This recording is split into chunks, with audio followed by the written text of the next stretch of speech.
Magandang araw Pilipinas, magandang araw Soxurgen. Sa ngalan ng Presidential Communications Office sa pamumuno ni Secretary J. Ruiz, Philippine Information Agency na pinamumunuan ni Director General Catherine Chloe de Castro ng aming Regional Head Frian Abquilan, ako po si Shahana Duerme Mangasar mula sa Philippine Information Agency Region 12 at ito ang Kapihan sa Bagong Pilipinas.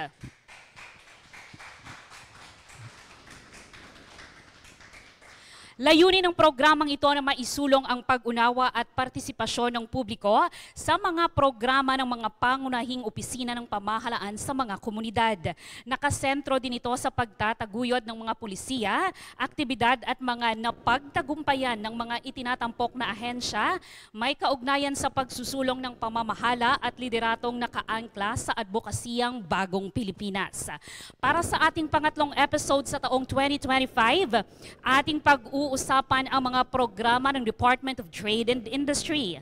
Ngayong araw ay makakasama natin ang DTI Soxurgen upang ilahad ang kanilang mga nagawa, ginagawa at gagawin pa sa ilalim ng Administrasyong Marcos. Tayo po ay naka-live stream sa official Facebook pages ng PIA Region 12 at DTI Region 12. Please like and follow po our Facebook pages to be updated. Pwede din po kayong mag-comment ng inyong mga katanungan at mamaya po ay babasahin po natin yan. Mapanonood din po tayo via delayed telecast sa Marble Cable Systems Incorporated sa lungsod po ng Coronadal. So wag na po nating patagalin pa upang ilahad sa atin ang mga programa ng DTI 12. Kasama natin ngayong araw si DTI Region 12 Regional Director Flora Polito Gabunales. Magandang umaga po, RD Flora. Ang inyo pong pagbati sa lahat. Yes, magandang umaga. Sa ngalan ng buong DTI Region 12, maraming salamat PIA 12 sa oportunidad na maibahagi namin ang aming mga proyekto and mga programa natin para sa negosyo at mga consumer. Salamat din sa ating mga kaibigan mula sa media na kaagapay namin sa pagpapalaganap ng aming nagawa at gagawin pa sa publiko. Masaya kami sa pagkakataon na ito para mas makilala ninyo ang Department of Trade and Industry. Alright, masaya din po kami ma'am at pinaunlakan po ninyo ang aming imbitasyon. Kumusta po kayo? Gayong kaliwat kanan po ang ating mga aktibidad ngayong 2025. Yes, okay pa rin kami. Kung baga, hindi pwedeng sasabihin natin na pahinga muna tayo. Pero talagang ramdam na ang sigla ng 2025. And ang DTI Region 12 ay patuloy sa aming mandato na tulungang umunlad ang ating mga MSMEs, ang ating mga negosyo, and of course, kasali na doon yung kapakanan ng ating mga consumers. Okay. Dalawa kasi ang Yes mandato po. ng DTI, para sa negosyo at para sa ating mga consumer. Okay. Ma'am, sa ating pagsisimula po, atin pong alamin kung ano nga ba itong Department of Trade and Industry. Ano po ang mission and vision at mga mandato po ng inyong opisina? Yes, ang Department of Trade and Industry, ayun, na-mention ko na kanina, no? Two-pronged po ang ating tinitingnan para po mapalago natin yung ating mga negosyante and matulungan natin yung ating mga consumer to get best value for their money. Ito talaga yung ating, kumbaga, benchmark, pangalagaan natin ang consumer, ang rights, pati na rin tinataguyod natin yung kanilang mga responsibilidad bilang mga consumers. Sa puntong ito, ma'am, atin naman pong alamin ang highlights po ng 2024 accomplishments po ng DTI. Maaari niyo po bang ibahagi ito, ma'am, sa ating mga manonood? Yes, ang 2024 natin is marked with remarkable achievements. Okay. Across key economic sectors na ating ina-assist. Of course, proactive po yung policy and strategic programs natin para mag-lead tayo doon sa record-breaking na investments, thriving priority industries, expanded market access para sa ating mga MSMEs, and stronger consumer protection initiatives. Ito yung mga efforts natin, has directly translated into higher sales. Yes Dito po. tayo talaga mini-measure sales ng ating mga negosyante. And of course, increased employment and greater business resilience across the region. Ito yung highlights ng DTI 12's impact through its major outcome areas. Sa industry, growth, and competitiveness, Nakadevelop po tayo ng 26 industry roadmaps Okay. and policies. Of course, nagsusupport ito sa key sectors natin, such as bamboo, cacao, coconut, coffee, creative industries, bago lang itong sektor na tinutukan natin, processed fruits and nuts, and wearable and homestyle products. Malakas ang Region 12 dito sa ating mga Okay. cultural products. Kasali na rin, of course, ang SME empowerment. Assistance natin sa mahigit 38,000 clients with 73% being MSMEs through negosyo centers, shared service facilities, and one town, one product natin. By the way, sa investment and Yes export po. promotion naman natin, we were able to support 147 exporters, 249 investors, and nasurpass po natin ang target natin na 100% and execution of 25 global and local promotion Okay. activities. No? Mm-mm. By the way, Yes po, ma'am. nagko-conduct tayo ng trade fairs. No? Okay. So maraming regional, national, international trade fairs.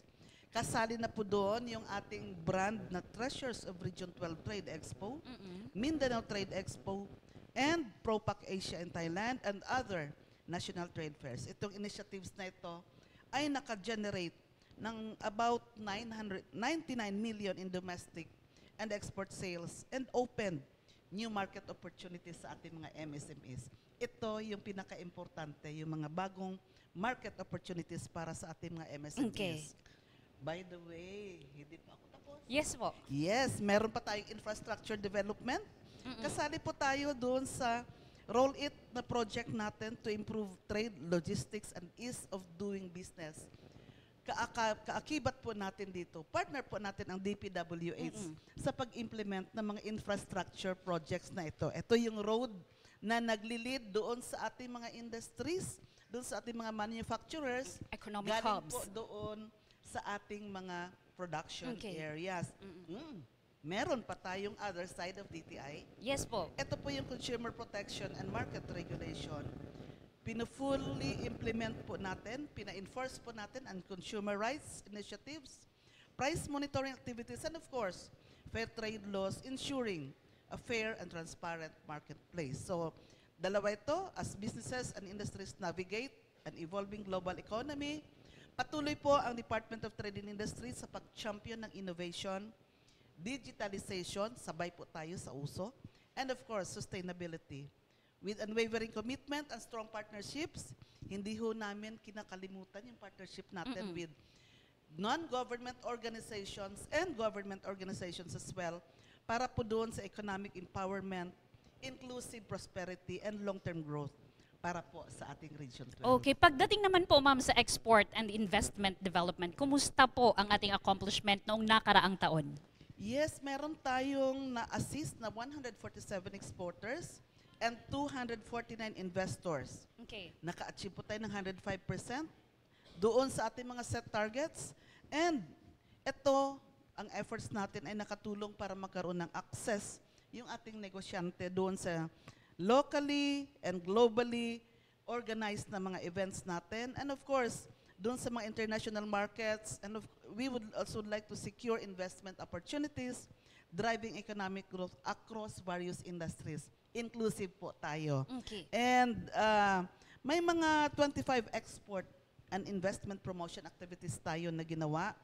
And nasurpass po natin yung ating target for the year. No? So, ito lahat para makonect natin yung ating mga local businesses with international partners facilitating increased market access and investment inflows. Importante po yung pagpasok ng investment sa ating rehiyon. Yes po. Ma'am, ang DTI po, meron po tayong tinatawag na Industry Development Program. Kumusta po ang naging estado ng pagpapatupad ng programang ito noong nakaraang taon po? Yeah, may mga roadmaps tayo Yes na po. naka-in place.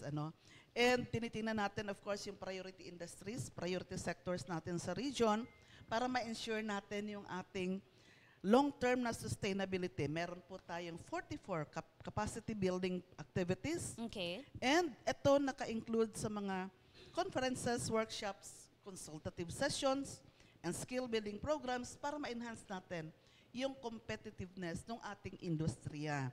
And in addition, ang DTI is nakafocus doon sa innovation, technology adoption, and value chain development. Again, gusto ko i-emphasize, inclusive po, lahat po ng value chain players, tinitingnan po ng Department of Trade and Industry. Ito, sa pamamagitan ng pag-provide ng technical support and funding assistance to key sectors para ma-ensure natin na makakompete yung ating mga negosyante doon sa local and global markets natin. Okay. Ma'am, ang Rehiyon 12 po ay mayaman po sa iba't ibang produkto. Kumusta po ang mga priority industries ng Rehiyon 12? Yeah, oo. Pasok tayo doon sa kakao. Yes. Participation natin doon. Actually, masaya na tayo dahil hindi lang ho tayo nagpa-produce ng cacao beans. Yes po. Meron tayong tablaya Okay. and meron tayong tsokolate. As in, chocolate na talaga ang hitsura niya. And sa cacao industry natin, naka-generate tayo ng 33.77 million Okay. in domestic sales. And meron po tayong 680 MSMEs who are into cacao. And by the way, naka-generate po tayo ng 842 jobs na surpass po natin yung ating employment Alright. targets. Pagdating po sa coconut, ma'am. Itong Tree of Life Yes na po. sinasabi natin, no? Very important itong industriya na ito sa Rehiyon 12. And naka-generate po tayo ng 19.602 million in sales while nagsusupport po tayo ng 51 MSMEs. Ito nakakontribute ng 438 new employment opportunities sa ating mga magniniyog and sa mga workers na na-generate ng ating mga coconut farmers. Tuloy-tuloy ko na, Yes ha? po. Yes. Coffee naman, no? Tayo yung top coffee producing region in the country, by the way. That's why pinuposisyon natin yung ating rehiyon to be the coffee capital of the Okay. Philippines. And patuloy na nag-e-expand itong industriya na ito. Ang coffee sector, meron po tayong 45.79 million in sales. Na-exceed po natin yung targets natin dito. And naka-increase po ng investments. Ibig sabihin may mga expansion dun sa mga farms and may mga expansion in as far as production capacity ng mga manufacturers and processors natin. And 1,064 MSMEs ang na-assist natin dito at 1,330 jobs ang na-generate natin last year. Alright. May bago tayong enrolled Yes, ito po. na creative industry. Mm-mm. Ito, naka-gain tayo ng recognition. And of course, may mga support tayo doon, no, in terms of policies and programs. So in 2024, the industry generated 1.15 million in sales and assisted 265 industry players, including artists, designers, and content creators. Ito tuloy-tuloy ang pag-profile natin, ang tuloy-tuloy ang Okay. pag-expand natin doon sa reach natin sa mga creative Opo. industry players. Meron tayong fruits and nuts. Of course, dahil agricultural region tayo, processed fruits and nuts remain a strong industry. The sector achieved 79.72 in domestic sales and may 12% increase ito from our target. By the way, 1,060 MSMEs ang na-assist natin, resulting to 2,104 jobs generated. So mas malaking jobs ang na-generate natin dahil dito sa ating fruits and nut sector. And, by the way, meron tayong wearable and home style. Yes. Malakas po ang Rehiyon 12 dito. Traditional textiles, hand-woven fabrics ang andito sa atin, marami. Home decor products na nag-contribute sa local economy natin. The industry generated 31.22 million in domestic sales and a total of 570 MSMEs received assistance and 300 new jobs were created in 2024. Ayun, yung ating mga naunang priority industries. Meron pa po tayo, ma'am. Itong Meron bamboo pa po. tayong bamboo. Yes po. Kung mapapansin ninyo, ang dami po natin mga bamboo players Yes. along the national highway. And marami po tayong bamboo species, klase-klase po ito. And in 2024, naka-generate po sila ng 12.17 million in sales. And a total of 504 MSMEs ang na-assist, leading to the creation of 388 new jobs. So, ibig sabihin, itong mga priority sector natin is talagang income and sales generating ito ng mga industries. Okay. Ma'am, meron po tayo nitong tinatawag na Roll It program ng DTI o itong Roads Leveraging Linkages of Industry and Trade na napakahalaga po dahil ito po ay nagdudugtong sa mga mamamayan patungo po sa mga economic hubs na nagko-contribute po sa ating economic progress. Kumusta po ang pagpapatupad ng programang ito noong 2024, ma'am? Yes, in 2024, 31 Roll It projects po ang nagawa natin. Okay. Again, in partnership with the DPWH, hindi naman po DTI nag-i-implement nito directly, but the DPWH, no? So ito is naka-focus tayo doon sa pa-improve ng roads natin, Okay. leading to economic zones, production hubs, and major marketplaces. So ito yung contribution naman ng DTI para maging masaya naman yung ating farmers dahil mas mapabilis, mas madali ang pagdala nila ng kanilang raw materials to the market. Okay. Isa din po sa mahalagang programa po ng inyong ahensya itong SME Development Program. Maaari niyo po bang ibahagi ito, ma'am, sa ating mga manonood? Yeah, masaya po ako na i-report na ang lahat ng mga munisipyo ng Region 12 ay merong negosyo centers. Okay. Kasali yung probinsya and meron po tayong dalawa sa ibang cities natin. So may dalawa sa Jansan, may Okay. dalawa po tayo sa Coronadal, meron po tayong dalawa sa Kidapawan City and meron din po sa Tacurong City. Nakabase sa office at saka sa mga local government units po ito. And meron din tayong contribution no, ng ating negosyo center. Yes po. Dahil sila yung frontline natin, nagbibigay ng business name registration services, may advisory, and of course, training para sa ating MSME sa region. So naka-assist po tayo sa pamamagitan ng ating negosyo center sa 28,000 MSMEs and sila rin po yung nagfa-facilitate ng registration ng ating barangay micro-business enterprises sa mga munisipyo and process na to online pero kailangan pa rin minsan ng assistance ng ating mga negosyo center. And meron tayong shared service facilities. Okay. Ito yung pagbibigay ng equipment and technology para ma-improve. Again, pa-improve yung productivity ng ating mga MSMEs. So may 972 MSMEs tayo na naka-benefit sa SSF projects and may 8 tayong new projects na na-turn over sa cooperators. After some time na mag-lapse na yung use of rock agreement, tinu-turn over natin sa cooperator yung mga equipment. Wala pong bayad ito. No? So, ito yung nagpa-facilitate ng innovation training and, of course, disaster resilience planning para sa ating mga entrepreneurs dahil piniprepare din po natin sila Yes. to address naman concerns, no? Lalong-lalo na pag may dumating na kalamidad and may mga emergencies. Dapat tuloy-tuloy yung operation ng ating mga MSMEs. Ma'am, isa po sa mga tinututukan ng DTI ay ang product development. Ito po ay sa pamamagitan ng pagpapatupad nitong One Town, One Product. Kumusta po ang pagpapatupad ng programang ito, ma'am? Yes, ang OTOP matagal na ito, no? Pero lately, meron na po tayong batas, may OTOP law na po tayo. Okay. And ibig sabihin yon tuloy-tuloy yung support natin para sa programa ito. And we were able to support 559 MSMEs na link natin sila to digital and physical marketplaces and facilitated trade fairs. Meron tayong 2 major events, Treasures of Region 12 Blends and Treasures of Region 12 Trade Expo na naka-generate tayo ng 32.5 million and 37.5 million in sales respectively. Additionally, Yes po. meron po tayong 80 trademarks na naparegister and nakaparticipate yung ating mga MSMEs doon sa 8 na national and international trade fairs. Meron din po tayong support para sa ating Yes. CARP, no? So, eto, meron tayong enterprise development initiatives para sa mga agrarian reform communities and agrarian reform beneficiaries natin.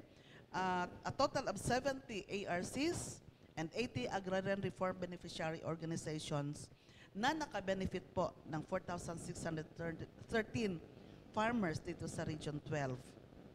Ang ating mga CARP beneficiaries naka-generate rin ng 50.6 million in sales and naka-create ng bagong 926 jobs sa 2024. Opo.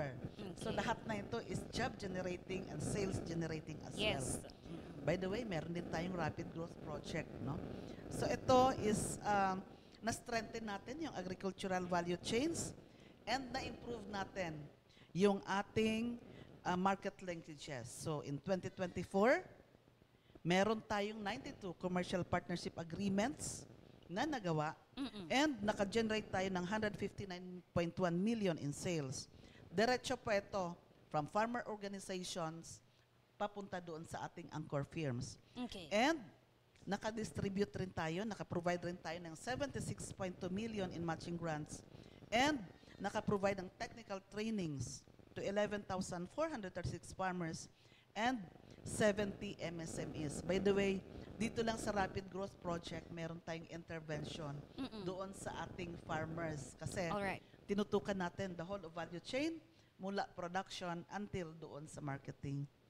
Pagdating naman po sa consumer protection po and education, ma'am. Okay. Ang DTI, we ensured 100% compliance with the suggested retail prices, regulations, and fair trade laws. Ito na safeguard natin yung ating mga consumers against unfair pricing. And nakamonitor tayo ng 171 establishments for regulatory compliance and ensuring transparency and adherence to fair trade practices. By the way, ang focus natin sa ating monitoring is itong basic necessities Okay. and prime commodities. Hindi ho namin kaya i-monitor presyo ng lahat ng mga commodities po. Consumer awareness naman natin was strengthened through 731 educational initiatives and meron tayong 205 establishments na nabigyan po natin ng DTI Bagwis seal na nag-signify ng commitment to quality service and consumer rights protection. So in short, partner, kaakibat po natin ng ating mga business establishments para ma-promote natin yung ating consumerism, consumer protection, and of course, consumer awareness. Okay. Ma'am, sa lahat po ng mga ipinatutupad na programa at serbisyo po ng DTI, napakahalaga po itong administrative support. Yes. Gaya ng sinasabi ko palagi, ang ating treasures is ang ating tao. Yes po. And meron po tayong mga workforce development initiatives. 98% ng employees natin is nabigyan ng capacity building training. Ang target talaga natin, 100%, kaso lang minsan sa schedule nila, may mga nagkakasakit, may mga hindi inaasahan na mga reasons that's why hindi sila nakasali. Pero kami, tinarget namin 100%. And meron tayong safety and health policies in place. Kasali dito ang workplace safety measures, mental health program, and business continuity planning. By the way, ang Region 12 po is among the few na government agencies and kahit sa DTI na naka-in place na po yung ating public service continuity plan, no? Okay. Para naman ma-ensure natin na resilient tayo and we will be able to maintain essential services during disruptions. Additionally, meron tayong wellness initiatives, no? So may mga health screenings, ergonomic assessments, and stress management workshops to support employee well-being, no? Okay. Especially ang mental health na ngayon is usong-uso ngayon. Pero mind you, intervention should be there, should be in place para maalagaan natin yung ating mga tao. Ma'am, meron po tayo nitong iginagawad na Philippine Quality Award. Ano-anong mga organization na po dito sa Region 12 ang nabigyan po ng award na ito, ma'am? Yeah, may regionalization na tayo. Dati ang Philippine Quality Award is national. National, opo. Ngayon, Level 1, recognition for commitment to quality management, dito na po sa ating level. And for Region 12, may nabigyan po tayong 3 na mga units, no? Kidapawan City Health Office, Kidapawan City Hospital, and Local Government of General Santos City. By the way, bukas po natin i-award itong PQA natin sa Region 12 in time po sa ating Regional Development Council meeting, no? So ito nakaka-highlight, ito yung highlight, no, nung ating commitment para naman ma-uphold yung quality standards natin, mapaayos natin yung the way we deliver our services, the way we fulfill our mission, again, to drive excellence and competitiveness across the region. Okay. So congratulations po RD Flora at sa mga kawani po ng Department of Trade and Industry sa inyo pong mga nagawa. Alam po namin RD, marami pa po kayong plano sa mga susunod na buwan, sa mga susunod na taon. Ano-ano po ang mga planong ito RD? Yeah. Ando tayo sa expand ng market opportunities natin. Ifo-foster natin ng tuloy-tuloy yung innovation and strengthen natin yung ating mga local industries to create more vibrant and economic future for Sorsogon, no? So yung vision natin for sustainable growth and a relentless pursuit of excellence, tuloy-tuloy po ang ahensya natin para ma-drive natin yung ating mga programa, ang ating mga services, para ma-uplift natin yung business sector natin, mapa-improve natin yung employment opportunities and enhance consumer welfare. Again, we would like to ensure that every entrepreneur, every worker, and consumer in Region 12 thrives in an increasingly competitive marketplace. Okay. Excited po kami RD sa mga plano po ninyo para sa mga operasyon at mga programa po ng DTI Region 12. Upang mabigyan pa po tayo ng dagdag na impormasyon, RD, may ilang katanungan pa po tayo dito. Unang tanong po, paano po tinulungan ng DTI 12 ang mga MSME noong 2024 at ano po ang naging resulta nito, RD? Frontline natin talaga yung ating negosyo center program, no? Ayun, nasa munisipyo sila, nasa city sila, and nakabigay tayo ng mga assistance, so 28,435 MSMEs, and nagbibigay sila ng business advisory services, Okay. access to funds and financing, and trainings para mapa-improve nila yung kanilang mga negosyo. Isa po sa napakahalagang programa po ng inyong ahensya, itong SSF program or itong Shared Service Facility. Paano po na pagpapalakas ng industriya noong 2024? Ano po ang naging papel nitong SSF program? Yeah, ang programa natin sa SSF ay nagbigay ng makabagong kagamitan sa 972 MSMEs na nagpataas ng kanilang production at competitiveness, no, sa market. Okay. And meron tayong mga SSF na mention ko na earlier na naibigay na natin doon sa ating mga cooperators na turnover na po natin sa kanila. Okay. RD, na-mention po ninyo kanina na isa po sa mga priority commodity dito sa Region 12 ang industriya ng kape.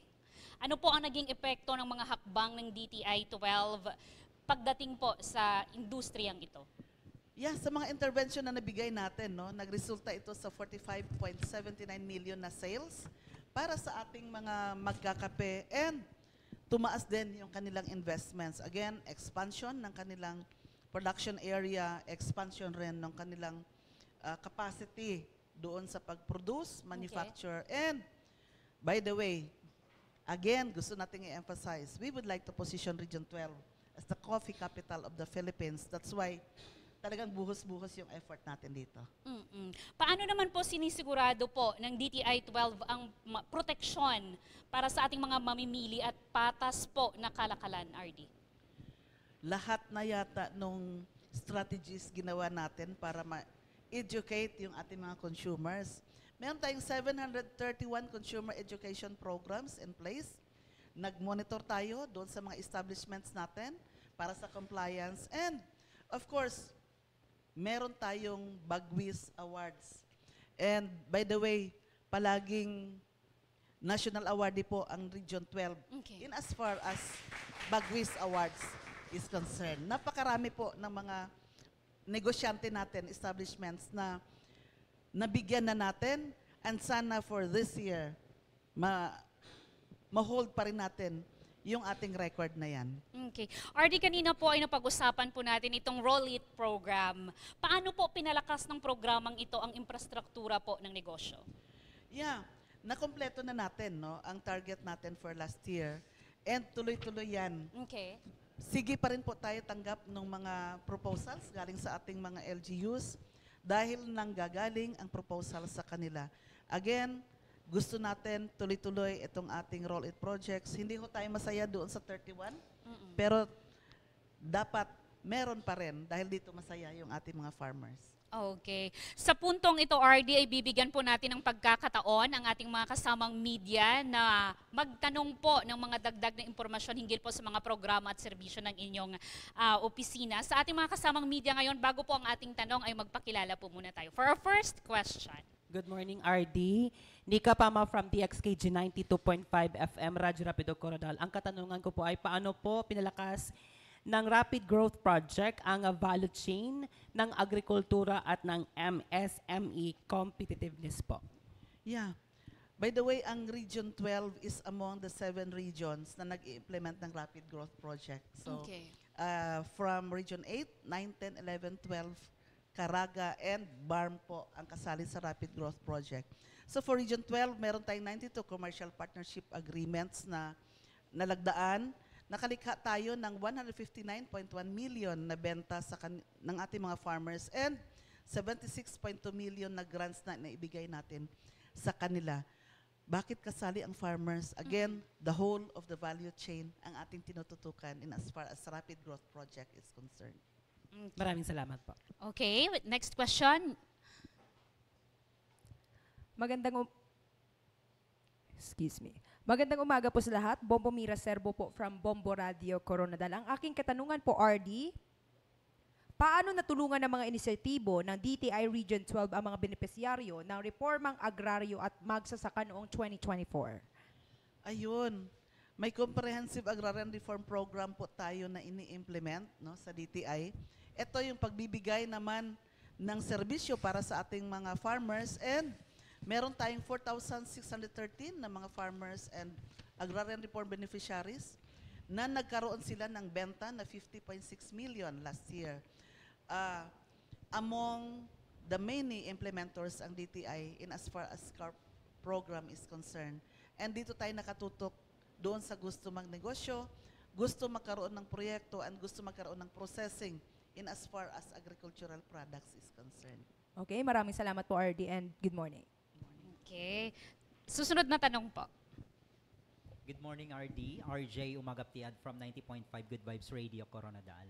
Ang tanong ko po, ano po yung mga pangunahing nagawa ng DTI 12 para po sa creative industry noong 2024? Ayun. Again, bagong-bagong batas lang itong creative industry. Binigyan natin ng pansin. Ito mga creative sector natin, artists, hindi natin sila na-recognize in the past. Pero last year, meron po silang na-generate na 1.15 million sa sales. Nailunsad natin yung Fiesta Haraya. Ito ang Regional Creative Showcase na nagbibigay ng opportunity para sa ating mga artists, mga creators natin, artists, artisanals, and all na nasa sektor ng creative sector.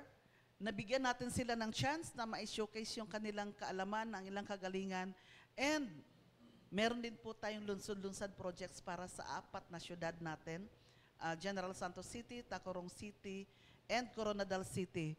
Hopefully this year, maipasok natin yung Kidapawan City para sa lunsod-lunsad project natin. Maraming salamat. Okay, next question. Good morning po, Nico Solano from NDBC Radio Bida. My question po is, paano nakakatulong ang Consumer Education Program ng DTI 12 sa pagpalawak ng kaalaman at proteksyon ng mamimili? Ayun, we are using lahat ng possible media para ma-share natin sa ating mga mamamayan ano nga ba yung 8 consumer rights and responsibility ng ating mga consumers. Kasi minsan, hindi natin nabigyan ng emphasis yung responsibilidad naman ng ating mga consumers.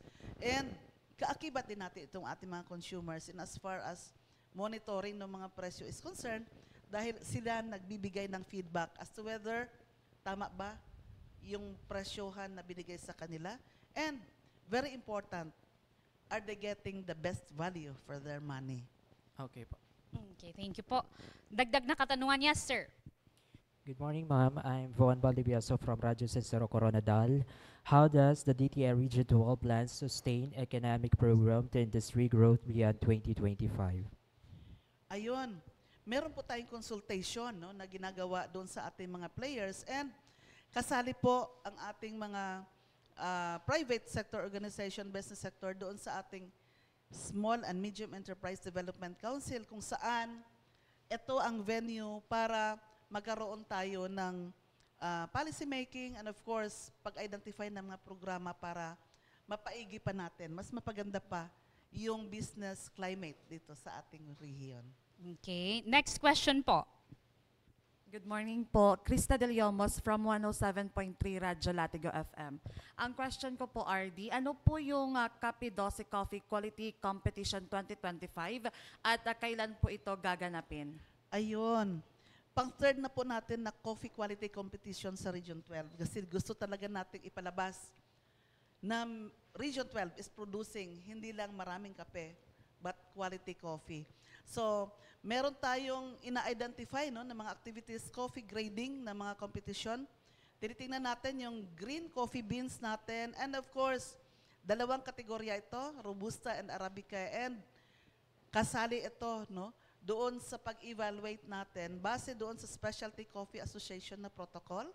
And ang winning entries natin ay gawain nating entry para sa National Philippine Coffee Quality Competition. No? So, by the way, timelines natin dito, March 20 to 26, submission ng entries, evaluation of the entries from March 31 to April 3, and awarding of winners is scheduled on April 4, 2025. Excited nga lahat ng ating coffee farmers dahil lahat ng entries galing talaga sa kanila. So, yung mga coffee farmers natin, talagang ini-encourage natin. And they are so excited about qualifying para naman doon sa ating Philippine Coffee Quality Competition na magraran naman April to May this year. Yan. Thank you so much po. Dagdag na tanong po. Yes, ma'am. Good morning, RD. I'm from 107.3 Radyo Latigo. My question is, how does DTI 12 plan to sustain its economic programs and industry growth beyond 2025? Ayun, meron tayong digitalization ng e-commerce na mga batas, kaso lang medyo hindi pa natin nararamdaman until ngayon. So patuloy yung ating campaign para doon sa digital adoption, pagpapalawak ng trade fair participations, trade partnerships, and of course, pagpa-avail no, ng ating mga MSMEs doon sa financing programs natin. And ito, gusto ko again, sa pagtulungan natin sa iba pang mga national government agencies, private sector, and the community. No? So layunin natin gawin na mas matatag at globally competitive ang ating Rehiyon 12. So that will mean competitive people and competitive na mga produkto po natin. Thank you so much, RD. Yes po. Next question. Yes, sir. RD, good morning po ulit. RD, pa-explain lang po, ano po itong Fiesta Hiraya para sa ating creative sector? Yeah. Ang Fiesta Hiraya ay isang event na ginawa ng Department of Trade and Industry. Actually, nagawa natin ito last December 27. Parang year-ender natin na activity ito, no? 27, 28, and 29 dito sa SM Gensan. Pinapalabas po natin yung talento, performances, arts, both digital, meron ding creative na mga products na nafi-feature natin. No? So, ayun, gumawa pa nga tayo ng fashion show, gumawa tayo ng mga performances, kanta, sayaw, acting, para masabi natin sa buong mundo, hey, ang Region 12 is among the players dito sa creative industry natin. Related po dito, may nabalitaan po kami na itong bago lang, may inulunsad kayo na project sa Tacurong City, itong lunsad para sa mga creators. Ano po ito, ma'am? Ito yung proposal ng ating mga local government units sa ating Creative Industries Development Program, no, na ini-implement ng ating head office.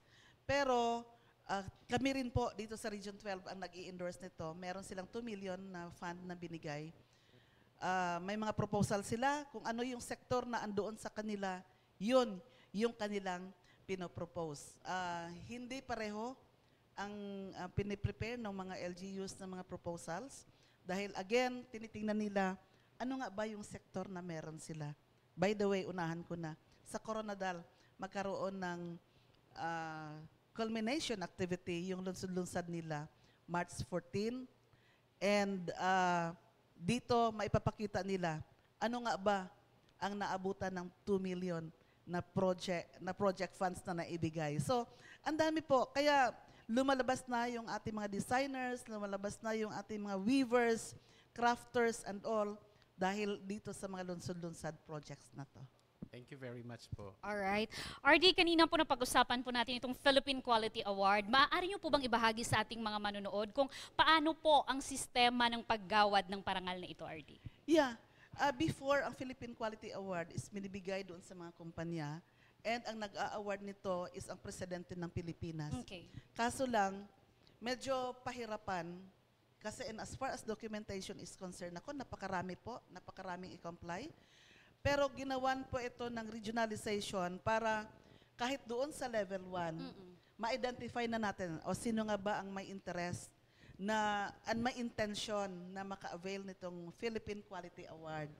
So for Region 12, meron na po tayong 5 na nabigyan. By the way, bukas pa formally award yung tatlo.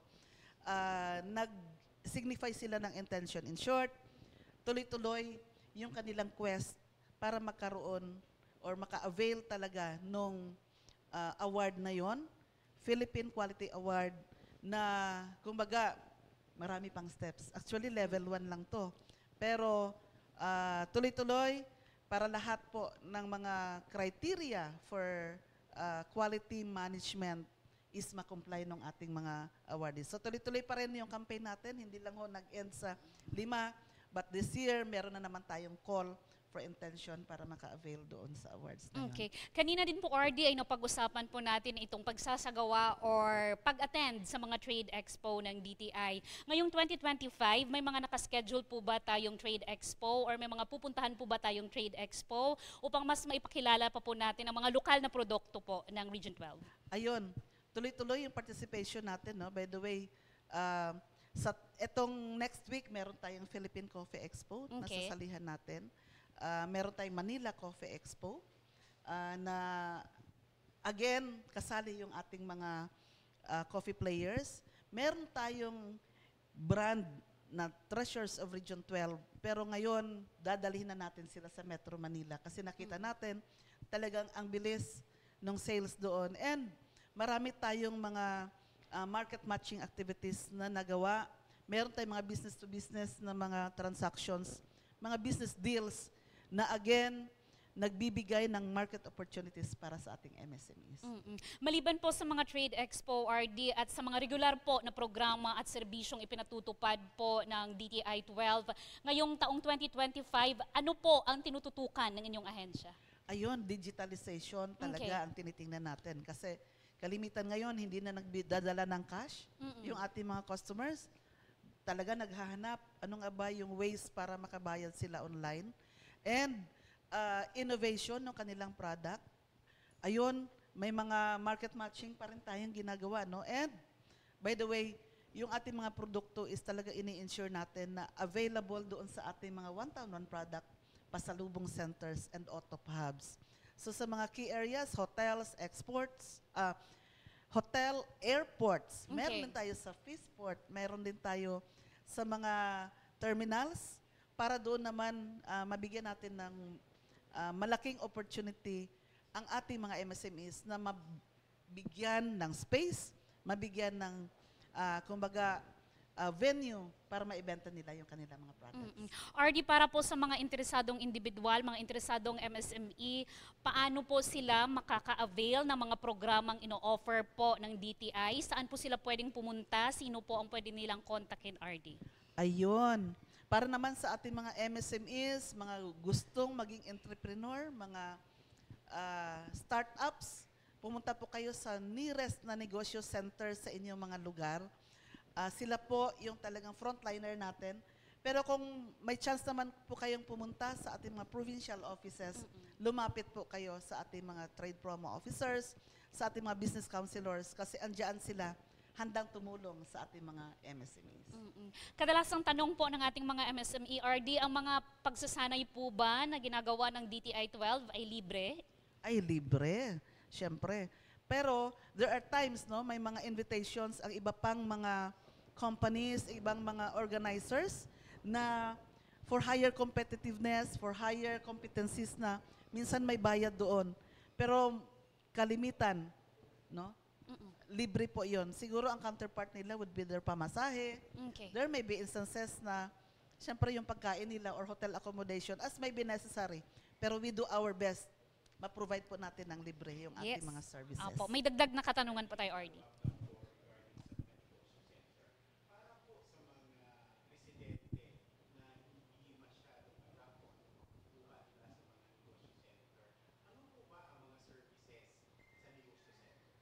Ayun. Nag-a-assist po tayo sa business registration. Nagbibigay tayo ng consultancy services. And meron tayo mga trainings. Andoon rin nakalodge yung ating one-town-one product na mga initiatives for product dev. And tumutulong din yung ating mga negosyo center doon sa price monitoring natin. No? Kasi sila ang talagang andoon sa kanilang mga respective na mga places of assignment. So, again, negosyo center natin, business counselors, frontline po sila ng DTI services. Okay, sa muli, congratulations po, RD Flora. At sa lahat po ng mga bumubuo ng Department of Trade and Industry Region 12, sa inyong mga nagawa, ginagawa at gagawin pa po. Bilang pangwakas po, RD, mensahe po ninyo para sa lahat. Yes, again, maraming salamat, no, PIA, our media friends, maraming salamat sa inyo dahil kung wala po kayo, medyo wala kaming partner in as far as disseminating to the public. Ano nga ba yung ginagawa ng DTI? Ano nga ba yung ginagawa natin as a government institution? And of course, kasali na rin doon yung ating info team. May info team rin tayo na talagang gumagawa from the provinces kasi sila ang source of information natin yun. So, kinakapacitate natin yung ating mga info officers. And by the way, active rin tayo doon sa ating association ng ating mga info officers. And again, thank you so much. Thank you, PIA. Okay, maraming salamat po ulit, RD Flora Gabonales ng DTI Region 12. Sa ating mga manonood, antabayanan po ninyo ang ating susunod na episode sa araw pa rin po ng Martes sa ganito ring oras. Anong tanggapan na naman kaya ang magbabahagi ng kanilang key accomplishments? Sa ngalan ni Presidential Communications Secretary J. Ruiz, Philippine Information Agency Director General Catherine Chloe De Castro, ng aming Regional Head Fryan Abquilan, ako po si Shahana Duerme Mangasar. Maraming salamat sa inyong pagsuporta at pagtutok sa aming programa hanggang sa susunod na episode ng Kapihan sa Bagong Pilipinas.